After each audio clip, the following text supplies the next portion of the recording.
Hi, my name is Garth Ward, and I built a four-office real estate brokerage, and I built it to over 130 agents in the course of ownership. I owned it for 4.5 years, and in my decade experience in real estate, I've touched over $1 billion worth of real estate. And today I'm going to go through with you guys exactly how to start a real estate brokerage from scratch. There's about 8 things you're going to need to bare bones run and start your real estate brokerage. One of the first things you're going to be required to get is the licensing. So you're going to actually need a secondary license. You can't obviously own a brokerage if you don't have your secondary real estate license. In many markets, that's called being a broker. In others, it's called being a managing broker.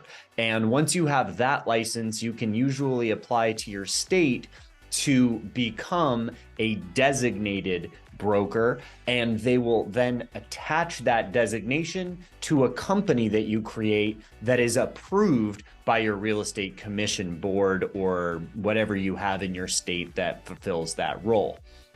Now, after you've had all of the licensing dialed in, you are now licensed and capable of running a brokerage. What do you actually need to properly function as a brokerage owner? And to start, you're going to need a brand, you're going to need a name. And I suggest doing something that does differentiate you from the competition, that stands out in some sort of way.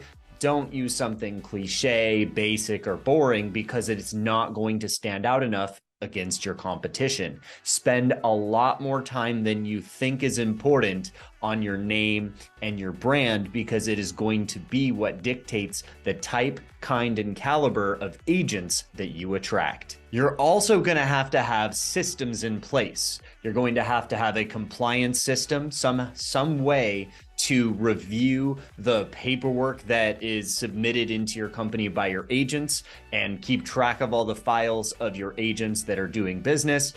That's going to be your compliance software. And you're also going to want some sort of website so that when people look up you and your brand and your company, that they find you. You are also going to want an email domain so that your agents can identify quickly with their clientele that that's the company that they work for. And that way they're presenting with a professional email address, not just a random Gmail or Yahoo or Comcast.net. Who knows what the heck they're using. Another thing you're going to really want to start with is a CRM. That means you're going to have to fill the bill and pay for a CRM for your company, because your agents are going to want to have a place to put all of their potential clients. And if you do this in the beginning, you'll be able to have an overarching view of the clientele that your agents have upcoming, and you can kind of foresee and predict the types of business you're going to see down the line if you can look at all of your agents' pipelines. And that's very helpful in the long term. You will also want some sort of accounting software so you can properly run profits and loss statements, because again, there is a very large difference between being a real estate agent and running a real estate company. There are a lot of costs, fees, and taxes associated with running a real estate brokerage, and you're going to want to keep all of that really dialed in on what you're paying, how much it is, when it comes out, etc., because you're also going to have a lot of inflow and outflow as you start to grow. And with that, you're going to want to make sure that you get a really quality tax consultant, because every state has different laws requiring you to withhold or not withhold certain taxes from your agents, even though they will be 1099 employees, probably, depending on the way that you structure your brokerage.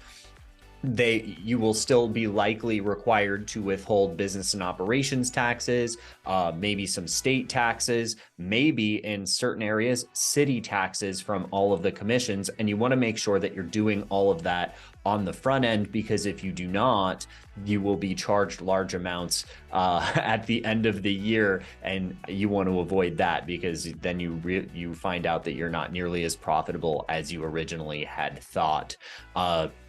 couple things that you're going to also want to make sure of is that you have a errors and omissions policy in place. Even though you don't have any agents yet, you're going to want that. It's going to cost you a few $1,000s, even though they're not doing any business and you don't have any agents. But the more agents you get, the more deal flow they are doing, the larger your errors and omissions insurance will go.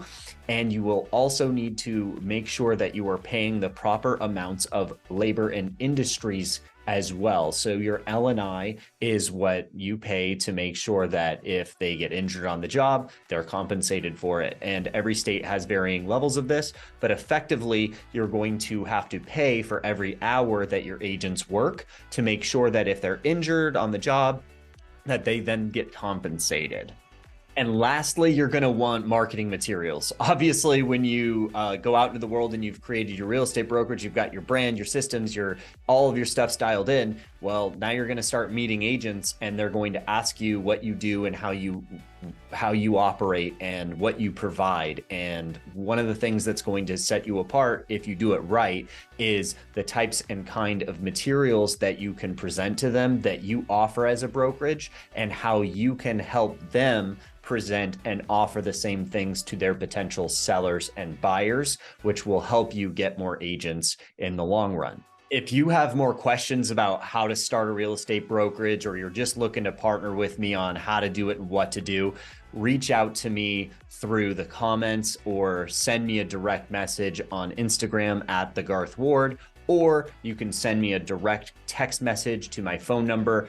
253-737-8018. I'd be happy to take your call and walk you through all the specifics. It is quite complex, and once you get things up and going, you're going to have to come up with a lot of other things like compensation structures and how that's going to play out long term. Do you have managers, front desk administrative staff, what type of printers you should buy? There is a lot of cogs in the wheel as you create your brokerage, and you can give me a call, like I said, and I'm happy to help you through all of the steps, or you can choose to partner with me and we can work together.